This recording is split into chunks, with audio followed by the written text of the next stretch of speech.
Colossenses capítulo 1.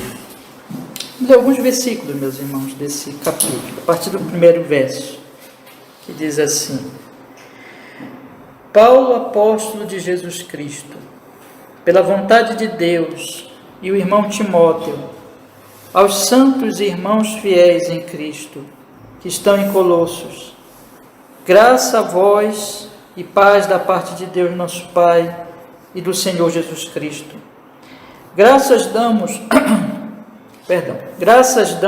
ao Deus e Pai de nosso Senhor Jesus Cristo, orando sempre por vós, porquanto ouvimos da vossa fé em Cristo Jesus e do amor que tendes para com todos os santos, por causa da esperança que vos está reservada nos céus, da qual já antes ouvistes pela palavra da verdade do Evangelho, que já chegou a vós, como também está em todo o mundo, e já vai frutificando, como também entre vós, desde o dia em que ouvistes e conhecestes a graça de Deus em verdade. Como aprendeste de Epáfras, nosso amado conservo, que para vós é um fiel ministro de Cristo, o qual nos declarou também o vosso amor no Espírito.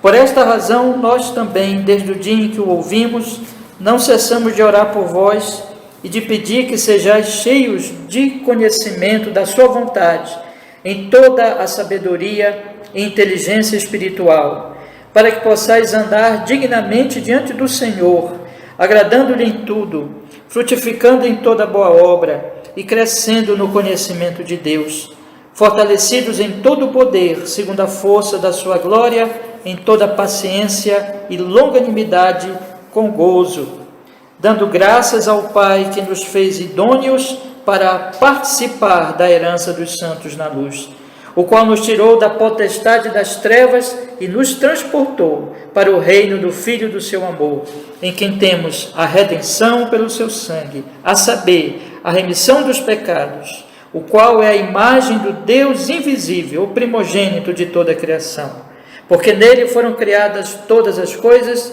que há nos céus, na terra, invisíveis e invisíveis, sejam tronos, sejam dominações, sejam principados, sejam potestades, tudo foi criado por Ele e para Ele, e Ele é antes de todas as coisas, e todas as coisas subsistem por Ele. Amém. Vamos orar, meus irmãos. Senhor nosso Deus, rogamos que nesta manhã fales conosco, através dessa aula, Senhor, deste estudo bíblico, e pedimos que abençoes este curso que estamos ministrando, para que conheçamos cada vez mais a Ti, Te amemos, entendamos também o Seu grande plano de redenção, a Sua amada igreja, e possamos, Senhor, nos alegrar nisso e nos animar cada vez mais em amor a Ti, servir e servir a igreja e servir este mundo, em nome de Jesus em Cristo. Oramos, Pai, Seu nome seja louvado. Amém. Com perdão dos nossos pecados. Pode sentar, meus irmãos, pode sentar. Amém. Irmãos, esta é a terceira aula do nosso curso Teologia e Missão da Igreja. Nós temos ministrado aqui na nossa escola bíblica e nós estamos assim uma primeira fase do curso, que é uma disciplina sobre a igreja de Cristo, e sobre a natureza da igreja e a sua função. E eu já falei algumas coisas aqui para vocês nas duas primeiras aulas. Primeiro, nós vimos, irmãos, que Deus tem um plano de redenção. A Bíblia ela fala deste plano maravilhoso. Ela diz que Deus criou o mundo caiu, e então Deus redime o seu povo no meio deste mundo e um dia vai trazer o seu reino eterno, um novo céu, uma nova terra, onde habita a justiça, tirando deste mundo definitivamente ao diabo e os homens que não creem em Jesus, condenando-os eternamente. E o povo de Deus então vai viver eternamente com Ele, no novo céu, numa nova terra, numa nova cidade, uma nova sociedade santa, junto com os santos anjos de Deus. Então, a Bíblia fala dessas coisas, a Bíblia mostra então que o problema da humanidade é o pecado, mas nós temos visto que nós estamos nesse momento, enquanto eu estou aqui falando com vocês, enquanto nós estamos vivendo nesse mundo aqui, nós estamos no já e no ainda não, ou seja, o reino de Cristo já habita em nós, no nosso coração. Quando nós cremos no Senhor Jesus, o reino já habita em nós, mas nós ainda não somos perfeitos, nós ainda temos uma natureza pecaminosa. E além disso, irmãos, o reino, o mundo ainda está aí. Lembra que eu falei para vocês que existem duas cidades, Babilônia e Jerusalém? E este reino da Babilônia ainda está aí, é o mundo dos homens ímpios, é um mundo onde o diabo, ainda que desde o Pentecostes, né, quando o Espírito Santo com poder espalhou o Evangelho e expulsou Satanás, as mentiras do diabo, e a palavra chegou às nações, mas ainda assim o diabo está agindo no mundo, enganando, mentindo, perseguindo a igreja. Nós ainda estamos numa batalha contra a carne, contra o mundo, contra o diabo. O apóstolo Paulo fala em Efésios que a nossa luta é contra esses poderes das trevas e que nós devemos estar conscientes dessa luta, dessa batalha. Mas nós já somos mais que vencedores, a palavra de Deus diz. Nós já fomos justificados, estamos sendo santificados e vamos ser glorificados. Mas é um processo, e nesse processo existe então esse já. Nós já conhecemos Deus, nós já somos salvos, nós já habitamos com Ele, mas o ainda não. O ainda não é que Ele ainda não voltou para estabelecer o seu reino e para,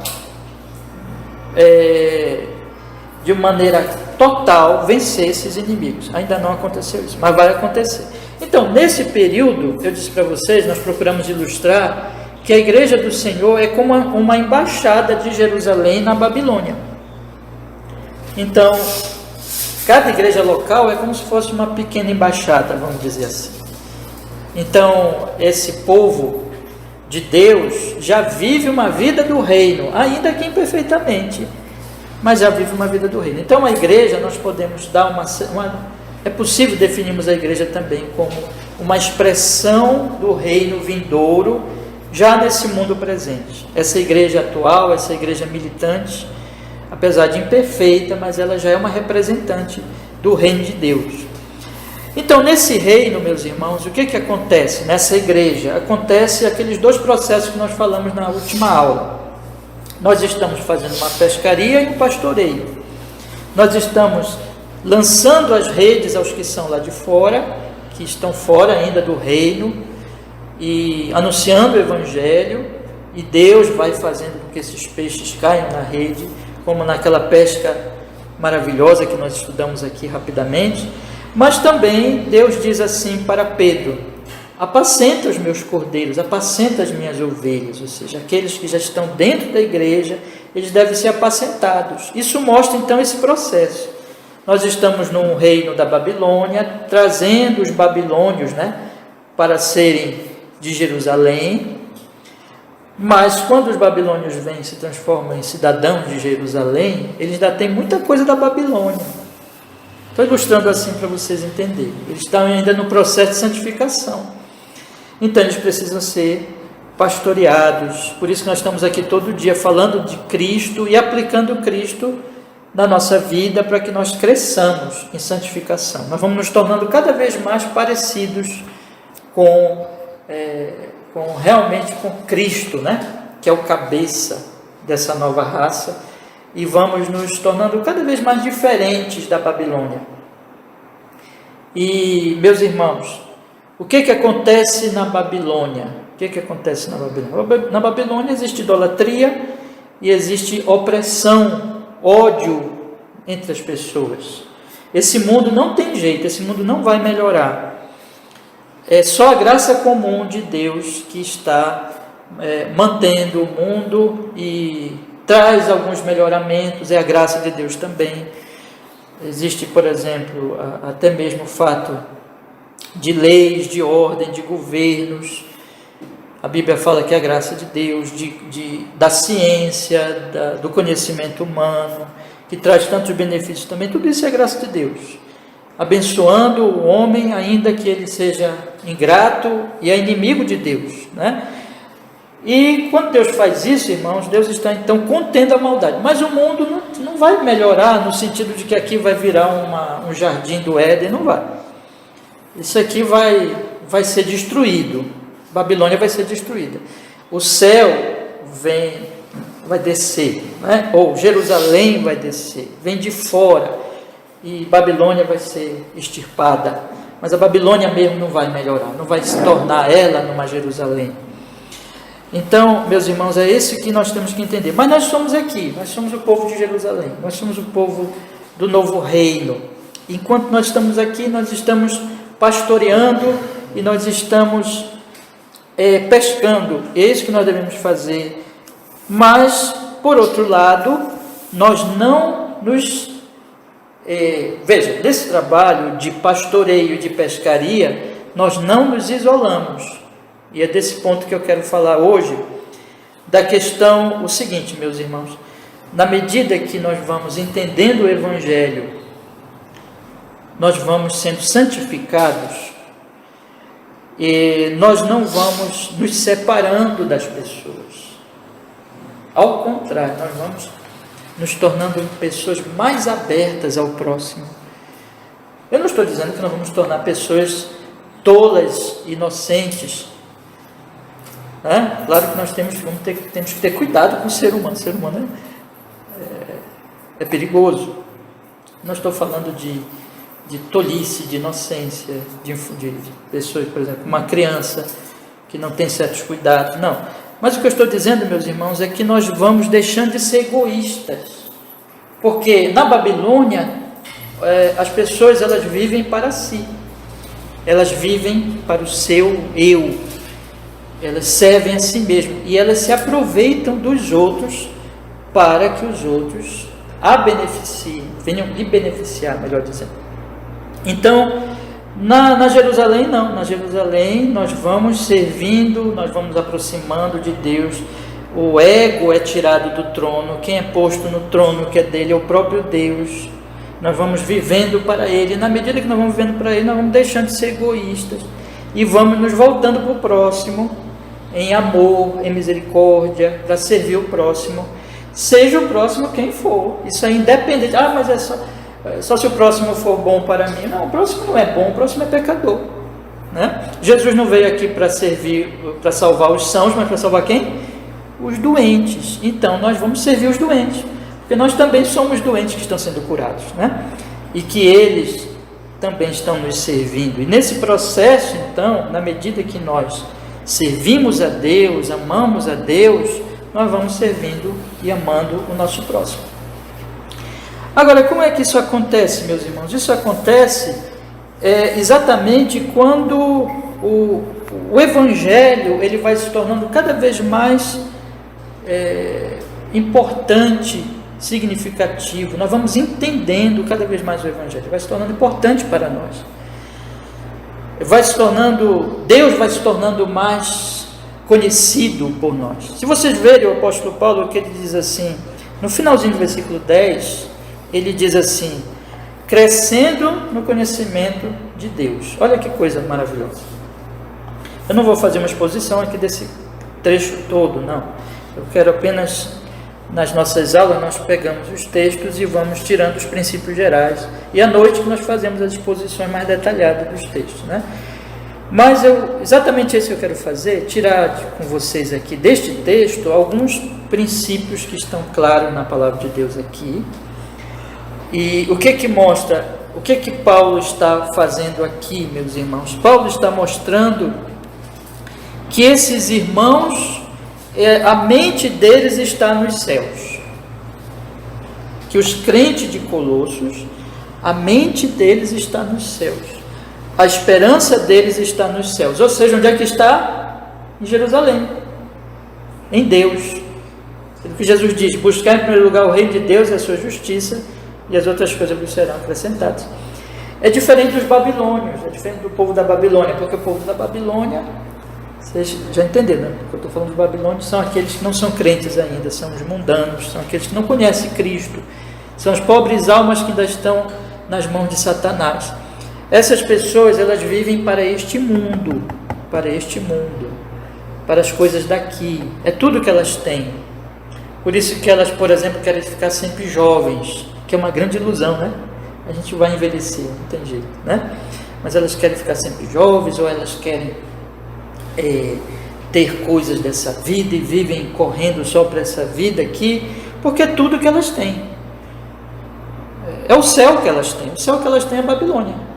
Então elas vivem para essas coisas. Mas essas pessoas aqui, estes irmãos, olha o que está escrito no versículo 5: por causa da esperança que vos está reservada nos céus, da qual já antes ouviste pela palavra da verdade do Evangelho. E anteriormente, ele diz assim, para nós entendermos, né? Eu li o 5, mas é bom ler o 4 e o 5, que diz assim: porquanto ouvimos a vossa fé em Cristo Jesus, e do amor que tendes por todos os santos, por causa da esperança que vos está reservada nos céus, da qual já antes ouviste pela palavra da verdade do Evangelho. Você percebe que ele está falando aqui? Nós ouvimos do amor de vocês por todos os santos, por causa da esperança.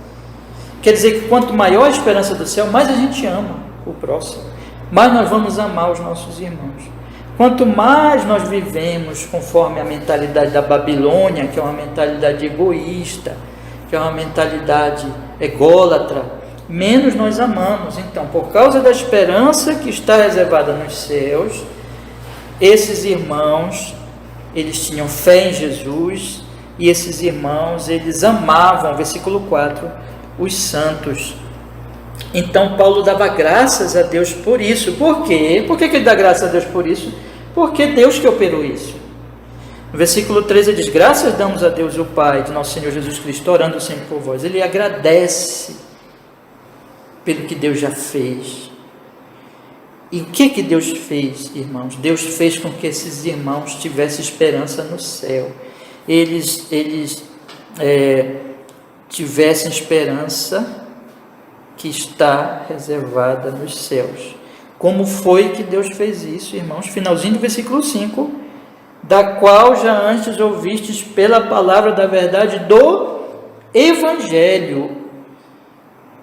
Versículo 6: o qual chegou a vós, como também está em todo o mundo, e já vai frutificando, como também entre vós, desde o dia em que ouvistes e conhecestes a graça de Deus em verdade, como aprendeste de Epáfras, nosso amado conservo, que para vós é um fiel ministro de Cristo Jesus, o qual nos declarou também o vosso amor no Espírito. Olha só. Então, como foi que esses irmãos vieram até essa mudança e essa esperança no céu?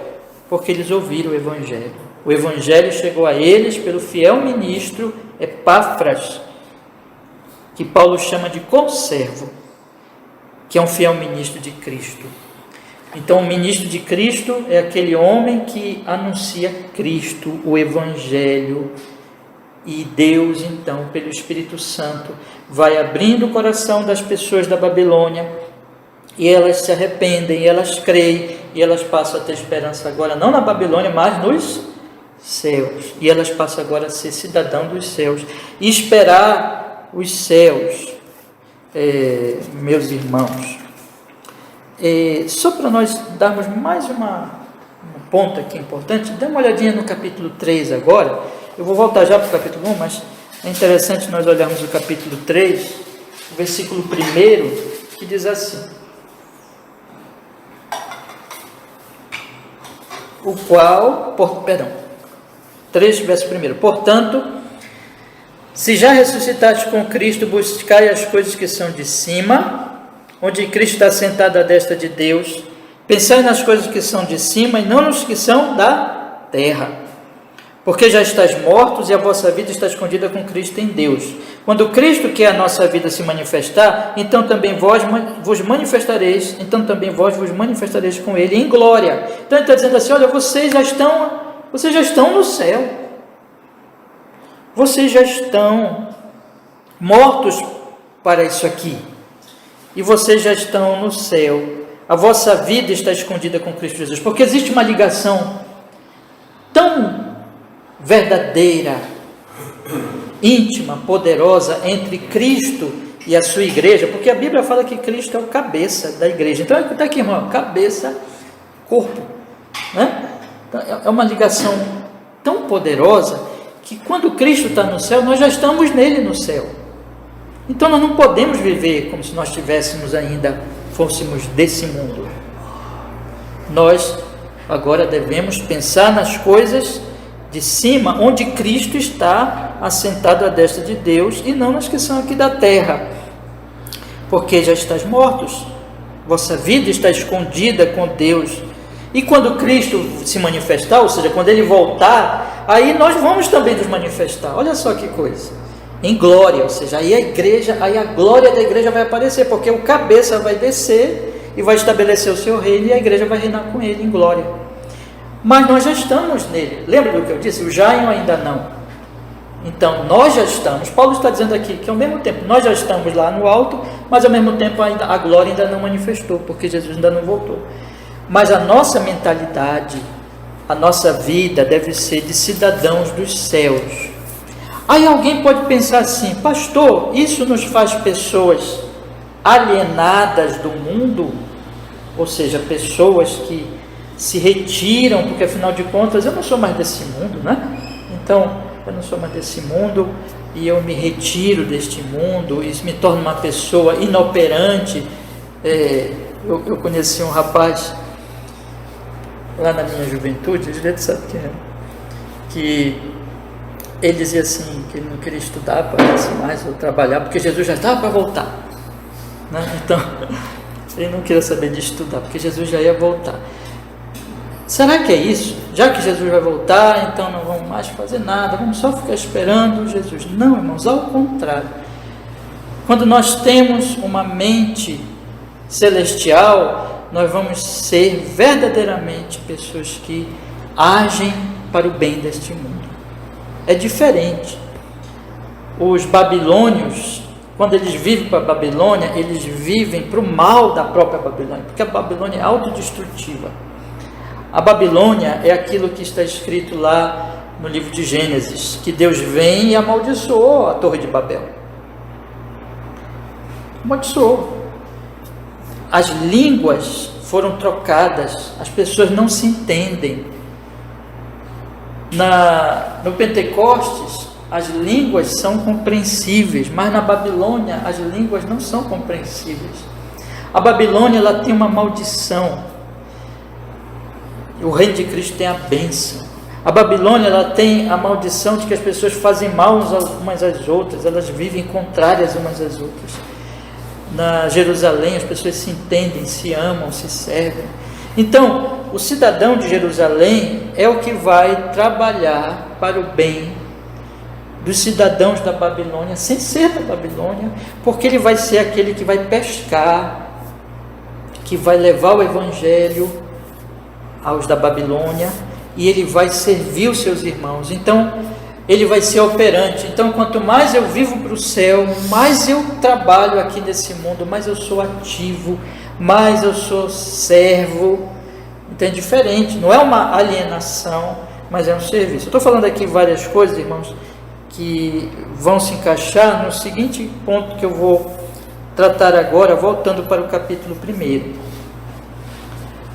Por que as coisas são assim? O apóstolo Paulo está dizendo que aqueles irmãos já estão cheios do pensamento do céu, porque da esperança do céu, porque eles ouviram o evangelho. Mas você pensa que Paulo para aí? Paulo não para aí. Paulo, ele diz assim: eu estou orando por vocês. Então, quando a gente pensa no trabalho, quando pensamos no trabalho que Epáfras fez com aqueles irmãos, nós podemos associar com a pescaria.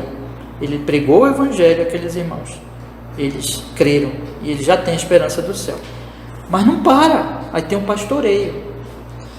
Então, por isso que Paulo ora agora pelos irmãos. Não é uma obra acabada, mas é uma obra em crescimento, é uma obra que está sendo feita aqui, em execução. Então no versículo 9 diz o texto assim: por esta razão, nós também, desde o dia em que o ouvimos, não cessamos de orar por vós e de pedir que sejais cheios do conhecimento da sua vontade, em toda a sabedoria e inteligência espiritual, para que possais andar dignamente diante do Senhor, agradando-lhe em tudo, frutificando em toda boa obra e crescendo no conhecimento de Deus, fortalecidos em todo o poder, segundo a força da sua glória, em toda a paciência e longanimidade com gozo, dando graças ao Pai, que nos fez idôneo para participar da herança dos santos na luz, o qual nos tirou da potestade das trevas e nos transportou para o reino do Filho do seu amor, em quem temos a redenção pelo seu sangue, a saber, a remissão dos pecados. Ou seja, não para. O que Paulo vai orar? Para que eles cresçam, sejam cheios da vontade de Deus, de sabedoria, inteligência espiritual. Versículo 9. Para que então possam andar dignamente diante do Senhor, agradando-lhe em tudo e frutificando em toda boa obra. Versículo 10. E crescendo no conhecimento de Deus. E, consequentemente, em tudo isso, fortalecidos no poder de Deus, porque tudo é o poder de Deus, não é pelo poder do homem. E em toda paciência e longanimidade, tendo paciência, porque nós estamos aí na Babilônia. Então, nós não ainda estamos no céu. Babilônia é difícil, é dura. Então, a gente tem paciência. Deus, Ele não nos dá tudo como nós pensamos, mas Ele nos dá gradativamente. Então, temos que ter paciência. Mas nós vamos crescendo na paciência quando nós entendemos cada vez mais o que Deus está fazendo. Conhecemos a Ele. E também longanimidade. Nós temos longanimidade com o próximo. O próximo é cheio de defeitos, cheio de pecados. Então, nós somos longânimos. E não fazemos isso com tristeza, mas com alegria. Olha só. Porque nós sabemos o que Deus está fazendo. E finalmente nós entendemos por quê. Por que tudo isso acontece? Porque nós somos gratos. O versículo 12 diz: dando graças ao Pai que nos fez idôneos, nos fez aptos, capazes por sua graça para participar da herança dos santos na luz, da Nova Jerusalém, do reino da luz. Ele nos fez idôneos, Ele nos fez aptos. Ele, versículo 13, nos tirou das trevas, que é a Babilônia, da potestade das trevas, do reino das trevas, do reino de Satanás. Nos tirou de lá e nos transportou para o reino do Filho do seu amor. Lembra que quando Jesus sai do batismo de João, batizado por João Batista, aí Jesus sai e vem uma voz do céu que diz: este é o meu Filho amado. Jesus é o Filho amado, e nele, no amado, nós fomos transportados para o reino dele, do amado. Irmãos, você que é crente, você está no reino do amado. Pense nisso. É por isso que Paulo está dizendo lá no capítulo 3, pensai nas coisas que são do alto. Eu sei que vocês ainda sentem a Babilônia bem de perto. Vocês têm problemas, têm fraquezas espirituais, têm problemas familiares, problemas de enfermidade, problemas de trabalho. É a Babilônia. Mas você já está no reino do Filho do seu amor. Então se alegre em Deus. Olhe para Deus. Você já sabe quem é Deus. Deus já veio a você. Deus é amor, Deus é gracioso. Deus amou você. Lembra de João 3,16? Deus amou o mundo de tal maneira que deu seu Filho unigênito. Então se alegre nele. Irmãos, o cristianismo, o que é o cristianismo? É nós nos alegrarmos no Senhor. Por isso que Paulo diz em Filipenses, carta que vocês devem conhecer também, né? Alegrai-vos sempre no Senhor. Então de onde vem o gozo? Vem porque a coisa é fácil? Não, porque o gozo vem com paciência e longanimidade, mostrando que a coisa não é fácil. O gozo não vem das facilidades, o gozo vem da gratidão a Deus. Então o Evangelho gera gratidão. Esse é o ponto que eu quero enfatizar também muito nesta manhã. O Evangelho gera gratidão. Quando a pessoa entende de onde ela foi tirada, do império das trevas, do pecado, da condenação, e foi trazida para o reino do Filho do seu amor, quando ela entende cada vez mais o Evangelho, ela se torna cada vez mais grata e mais amante de Deus, e mais amante do próximo, e mais paciente e longânima, em alegria. Então, é isso que Deus está fazendo na igreja de Deus, na igreja dele, no meio do seu povo, meus queridos irmãos. de forma que essa obra é que vai fazer toda a diferença da Babilônia. Agora, deixa eu colocar a seguinte coisa para vocês. Como é que o povo da Babilônia vive? O povo da Babilônia vive, o povo fora da igreja, sem se importar com o céu, e apenas para a própria Babilônia, para o próprio mundo.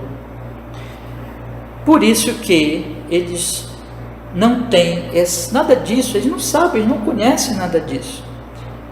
O centro da vida deles, o que move a eles, pode ser o dinheiro, pode ser o prazer, pode ser o trabalho, pode ser a família. São essas coisas que movem, que estão no centro da vida deles, e que eles então trabalham, se levantam todo dia de manhã para trabalhar, para buscar essas coisas que é o Deus deles. O cristão é diferente. Agora, o centro da vida do cristão é o próprio Deus. Ele é grato e ele faz tudo em alegria e gratidão a Deus. Eu quero convidar os meus irmãos a buscar isso na sua vida, entendeu? Olha, se nós estamos assim vivendo uma vida cristã que não está correspondendo a isso aqui, esse é um chamado de Deus para nós, para que nós pensemos nessas coisas. Paulo está dizendo, pense nas coisas que são do alto, medite no que aconteceu com você. Você já é um salvo em Cristo Jesus? Jesus já te salvou? Se ainda não é, creia, né? Mas se você já é um salvo em Cristo Jesus, você precisa meditar e pensar no que aconteceu com você, o que já ocorreu com você, no que Deus está fazendo na sua vida, na realidade que você já foi transportado do reino das trevas para o reino do Filho do seu amor. Então você vai ser cheio de alegria, vai ser cheio de amor, de paciência, de longanimidade, com gozo, porque você é grato a Deus, porque você é grato a Deus. Esse é o chamado, meus irmãos, do Evangelho. E aí então nós vamos entender, irmãos, e aí eu não vou continuar lendo, poderia continuar lendo, depois vocês podem chegar na casa de vocês, que o apóstolo Paulo não consegue, não perde a oportunidade de louvar Jesus, né? De engrandecer Cristo. E a partir do versículo 15 é a coisa mais maravilhosa, irmãos. Depois vocês leiam, eu não vou ler agora. Quando ele diz, o qual é a imagem de Deus invisível, primogênito de toda a criação, ele se alegra no Redentor, ele fala do Redentor, que é o cabeça, e assim por diante. Depois os irmãos leem, porque ele está assim, o Evangelho, o homem, o apóstolo Paulo é o homem movido pelo Evangelho. Ele entendeu o Evangelho, ele se alegra no Evangelho, e a alegria dele, por isso que ele estava disposto a morrer, por isso que ele estava disposto a sofrer, porque ele sabia a herança dele, ele conhecia Deus. Irmãos, é esse o cristianismo autêntico. Esse é o cristianismo autêntico.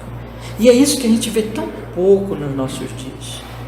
A gente vê as pessoas indo para as igrejas buscando dinheiro, buscando bênçãos, ou assim, se tornando pessoas meramente religiosas, cheias, sabe, daquele orgulho religioso, farisaísmo, todas essas coisas, porque o Evangelho, no final, não está sendo pregado como deveria.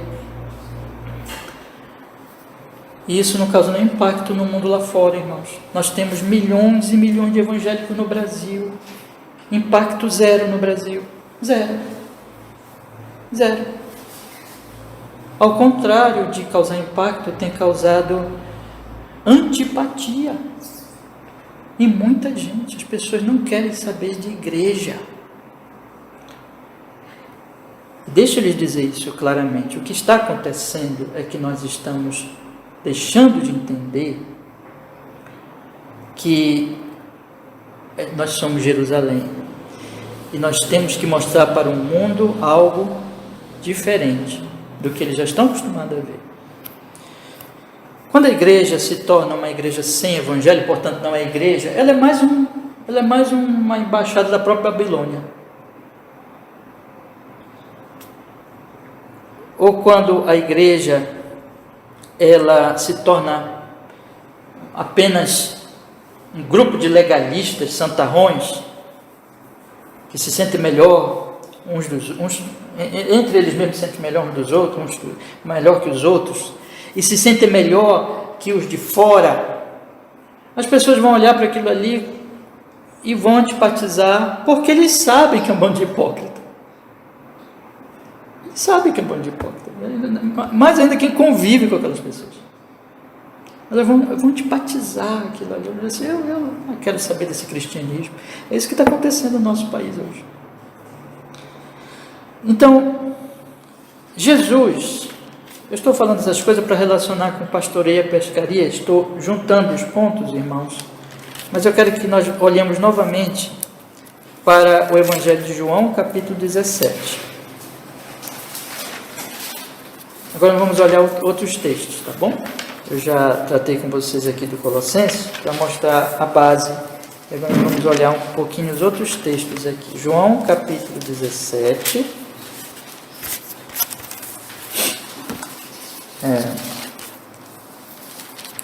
Versículo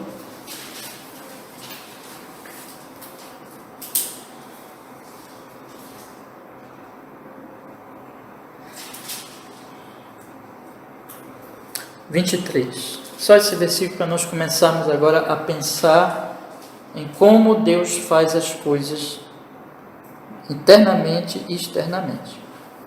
Veja o que ele diz no versículo 23.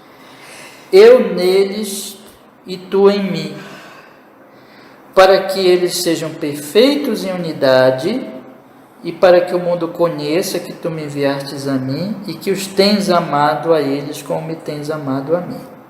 Então o que Jesus está dizendo? Jesus está orando para que aconteça o que o Evangelho opera, o que ele já tinha acertado com o Pai antes da fundação do mundo, porque essa aqui é a oração que Jesus está solicitando ao Pai, aquilo que eles já acertaram na eternidade para a nossa salvação.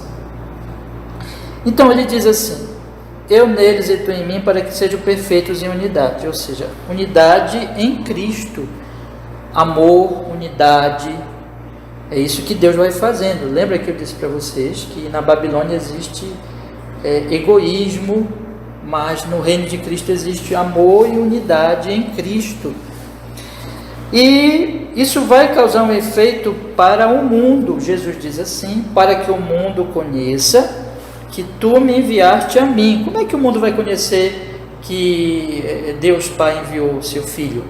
Quando a igreja está vivendo este amor, quando a igreja está vivendo esta unidade, quando a igreja está vivendo como igreja, como Jerusalém, como reino de Deus. O mundo não sabe nada disso, meus irmãos. O mundo já tentou isso pela filosofia, pela religiosidade humana, tenta fazer isso pela ciência, tenta fazer isso pela sabedoria humana, pela força da política. Não consegue. Não tem como operar unidade, sabe? É guerra, é briga, é ódio, é isso que tem no mundo.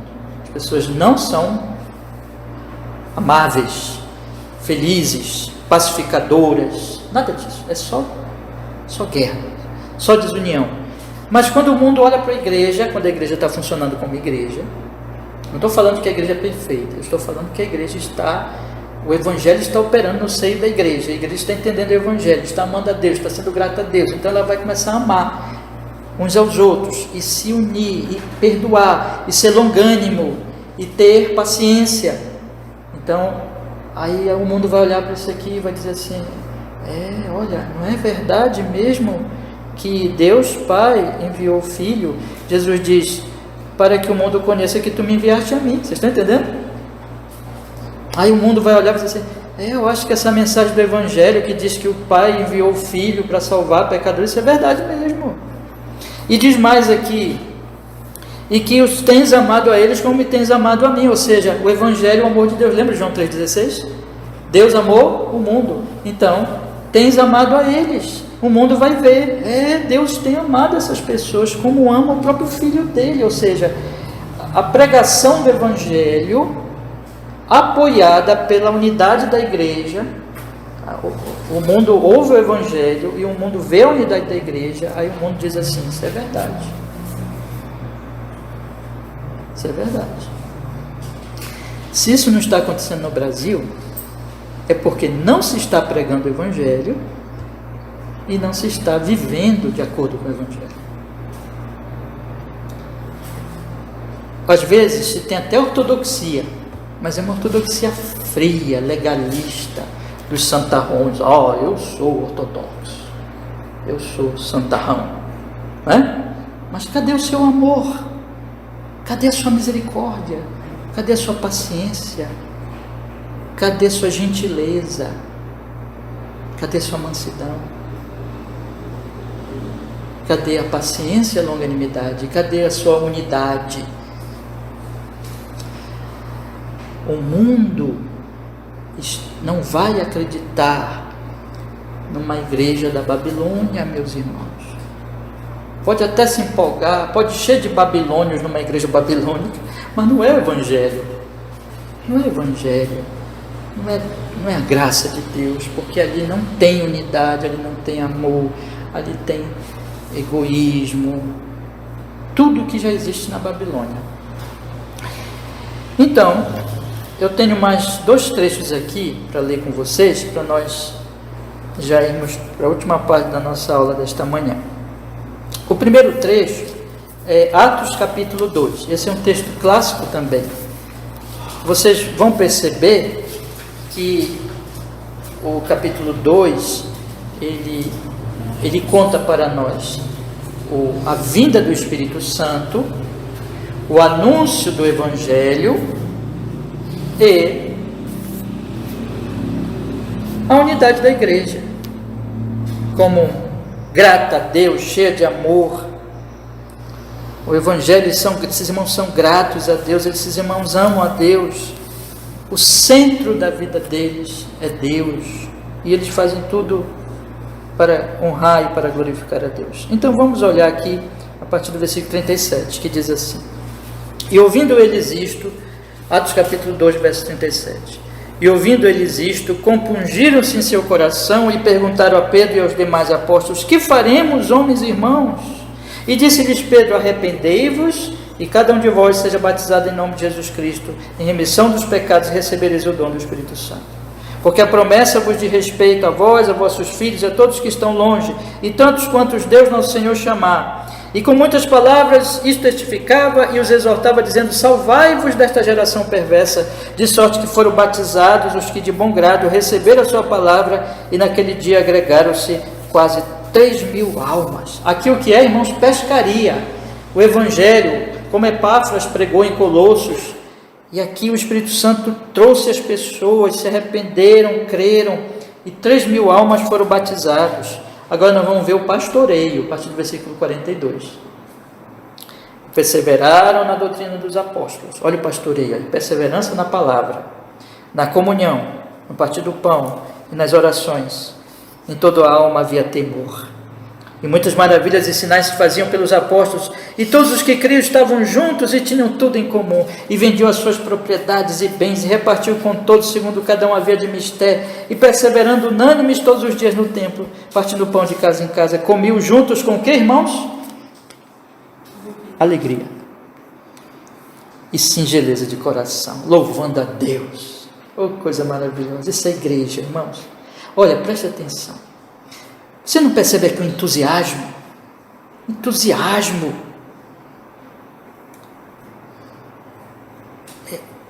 Quando o cristianismo está operando, quando o Evangelho está operando, existe entusiasmo, meus irmãos. Alegria. As pessoas não esperam, ficam ali impacientes para a hora do culto. Esse povo aqui queria estar cultuando, queria estar na igreja cultuando. Essas pessoas não vinham para o culto arrastando o pé, sabe? Elas vinham para o culto com entusiasmo, com alegria, porque elas estavam entendendo o Evangelho. É isso, meus irmãos. E quando elas chegavam na igreja, elas cultuavam juntas, elas amavam uns aos outros. Não tinha gente passando fome na igreja. Elas se amavam, elas se serviam, elas vendiam as suas propriedades para ajudar uns aos outros. Alegria em Deus, gratidão a Deus. O Evangelho, o cristianismo não é algo periférico, não é só uma coisa de domingo, mas é a vida é transformada, Deus, porque o cristianismo falso, religioso, é só assim, é só uma tradição, é uma coisa periférica, sabe? Não muda a vida, mas o cristianismo verdadeiro é Deus no centro, gratidão a Deus, alegria, entusiasmo, serviço, amor, desejo de cultuar, desejo de estar junto com a igreja de Deus. É isso que vai mostrar para o mundo essa alegria, este amor, este gozo, este louvor a Deus. Vai fazer com que a igreja caia na graça de todo o povo. Versículo 47. E qual é a consequência? E todos os dias acrescentava o Senhor à igreja aqueles que se haviam de salvar. Então, meus irmãos, eu quero, neste curso, lhes fazer entender isso. Isso é a igreja de Deus. A igreja de Deus é um povo liberto, livre, alegre, cheio de amor. Não é perfeito. Tem muitos problemas. A igreja primitiva não era perfeita. Você vai encontrar uma carta aos Gálatas, você vai encontrar uma carta aos Coríntios, você vai encontrar os apóstolos lutando contra os falsos profetas. Paulo dizendo em Efésios, quando ele estava para viajar, que ia entrar ali falsos para tentar desvirtuar o povo. Não é perfeito, mas quando o evangelho está operando, você vê, por exemplo, em Gálatas, por que o povo lá estava começando a ter problemas em Gálatas? Porque Paulo diz que eles estavam querendo abandonar o evangelho. Mas quando o evangelho está operando, aí acontece isso, meus irmãos. Gratidão a Deus. Agora o meu último texto da nossa aula, irmãos. E depois eu vou finalizar. Se vocês tiverem alguma questão, alguma pergunta, depois que a gente finalizar, fique à vontade para fazer, tá bom? Ainda ninguém fez pergunta, mas eu quero deixar aqui, se alguém quiser perguntar alguma coisa, quando eu concluir aqui, irmãos, vocês podem fazer. Efésios capítulo 5, versículo 18. Efésios capítulo 5, versículo 18. Está pertinho de Colossenses, irmãos, a carta aos Efésios. É só voltar um pouquinho na Bíblia. Efésios capítulo 5, versículo 18.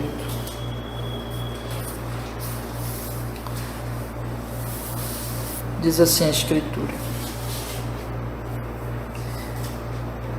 E não vos embriagueis com vinho em que há dissolução, mas enchei-vos do Espírito, falando entre vós com salmos, hinos e cânticos espirituais, cantando e salmodiando ao Senhor no vosso coração, dando sempre graças por tudo a nosso Deus e Pai, em nome do nosso Senhor Jesus Cristo, sujeitando-vos uns aos outros no temor de Deus. Você percebe sempre o mesmo padrão?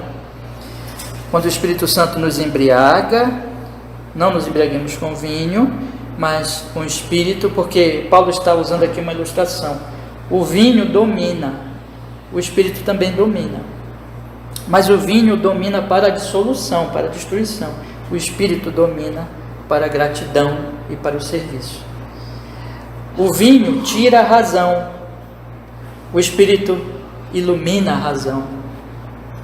Então ele faz uma comparação, mas para mostrar também o contraste, a diferença dos dois domínios. Quando a pessoa está dominada por Babilônia, ela é briguenta, ela destrói a si mesma e aos outros. Mas quando uma pessoa é dominada pelo Espírito Santo, ela passa a ser grata a Deus. Verso 20, ela sempre graças a Deus, nosso Pai, em nome de nosso Senhor Jesus Cristo. Ela é grata pela salvação. Lembra de Colossenses? Ela é alegre no Senhor, ela ama a Deus e consequentemente ela se sujeita uns aos outros no temor de Deus. Então ela vai servir os seus irmãos e todos os seus próximos. E aqui, os irmãos conhecem muito bem esse texto, eu acredito, e vocês sabem que Paulo vai falar que isso vai transformar a família, que isso vai transformar a sociedade lá fora. Porque os cristãos, as mulheres, versículo 22, vão sujeitar-vos aos vossos maridos como ao Senhor. Os maridos, versículo 25, vão amar as suas mulheres como também Cristo amou a igreja e assim mesmo se entregou por ela. Versículo 25. Capítulo 6, verso 1, acompanhe comigo aí. Paulo diz que vós, filhos, sede obedientes a vossos pais no Senhor, porque isto é justo. Os pais, versículo 5, diz: pais, não provoqueis a ira a vossos filhos, mas criais na doutrina e demonstração do Senhor. Os servos, no versículo 5, vão obedecer aos seus senhores segundo a carne, com temor e tremor, na sinceridade de vosso coração, como a Cristo, não servindo à vista como para agradar a homens, verso 6, mas como servo de Cristo, fazendo de coração a vontade de Deus, servindo de boa vontade como ao Senhor e não como aos homens. E no versículo 9, os senhores fazem o mesmo com eles, deixando as ameaças, sabendo também que o vosso Senhor está onde? Olha, no céu. Lembra que o reino dos céus, e que para com ele não há acepção de pessoas. Quando Cristo é o centro, tudo muda, meus irmãos. Tudo muda. Deixa eu colocar assim para vocês, para tentar ser mais prático possível. Os cidadãos da Babilônia é assim: as mulheres odeiam os maridos odeiam as mulheres. Os pais, eles oprimem os filhos se rebelam com os pais. Os servos são revoltados com os senhores, e os senhores oprimem e abusam dos servos. Por quê? Porque cada um está se servindo egoisticamente. É a Babilônia.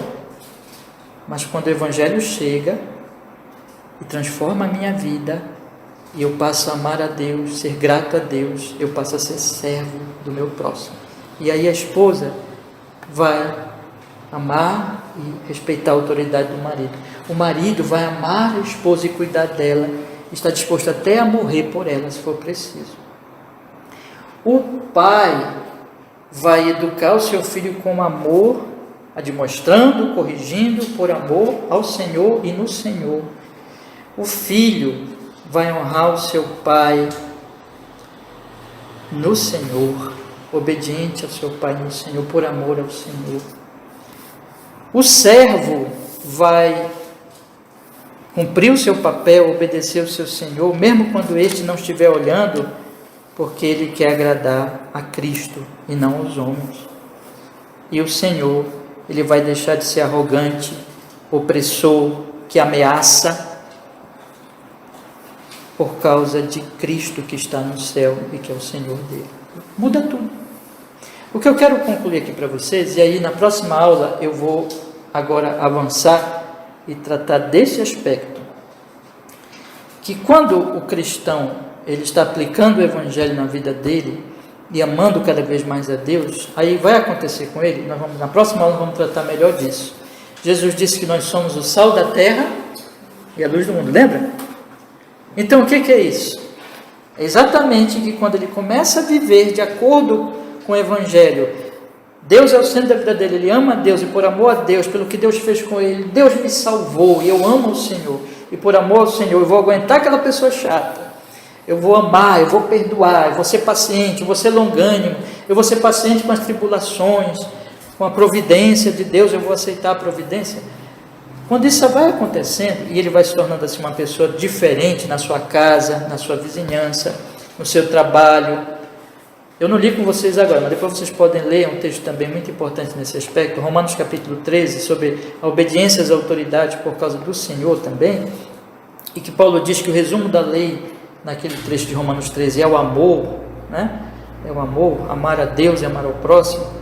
Então, quando ele faz isso e quando ele vive assim, é claro que isso causa impacto que acontecia lá em Atos, finalzinho do capítulo 2, que eles caíam na graça do povo, né? Às vezes os cristãos eles esquecem de perguntar uma coisa. Às vezes os cristãos se sentem perseguidos pelo mundo, né? Eu estou sendo perseguido, mas deve perguntar uma coisa: será que você está sendo perseguido ou você simplesmente não está sendo cristão? Você está sendo um arrogante, um chato, um soberbo, um fariseu, e aí ninguém te suporta. E aí as pessoas olham para você e dizem assim, isso é cristianismo, e vão falar mal do seu cristianismo. Mas não é cristianismo, você está mostrando um falso cristianismo, não é perseguição. Lá em Atos, as pessoas estavam caindo na graça de quem? Do povo. É claro, meus irmãos, que nós vamos ser perseguidos, mas uma coisa é ser perseguido por causa do evangelho e da verdade, a outra é o cristianismo não está evidente e mesmo assim a pessoa confessar o cristianismo.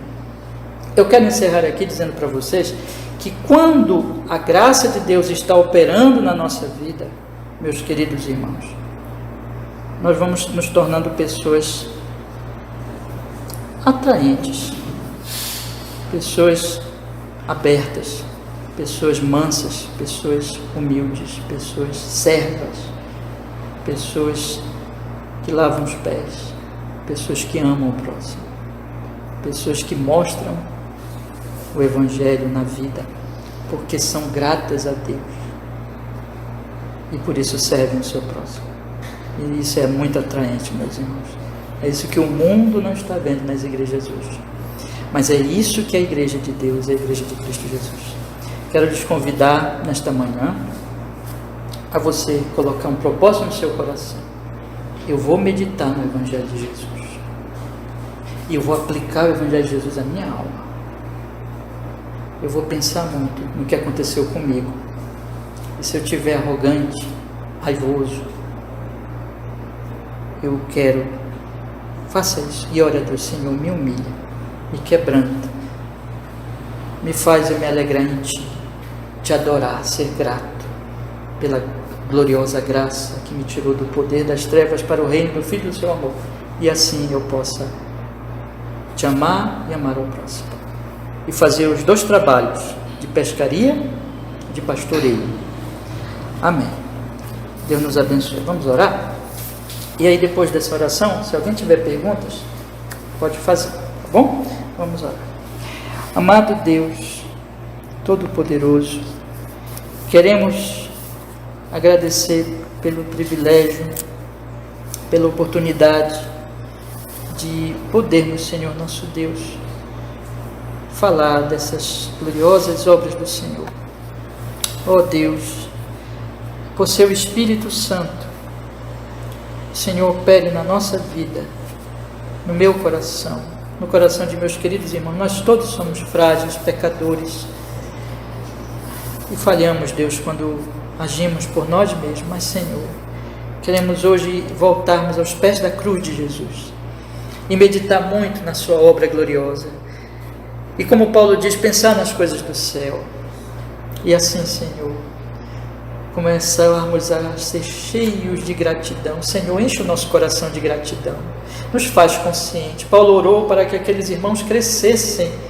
Faz isso, faz a nossa querida igreja, cada irmão crescer no conhecimento de Deus e consequentemente na gratidão e no amor e na alegria e na paciência, na longanimidade, com gozo, com alegria, para que então nós possamos servir os nossos irmãos e testemunhar de Cristo para os que são de fora. Ó Deus, opera essa graça poderosa, maravilhosa na nossa alma cada vez mais.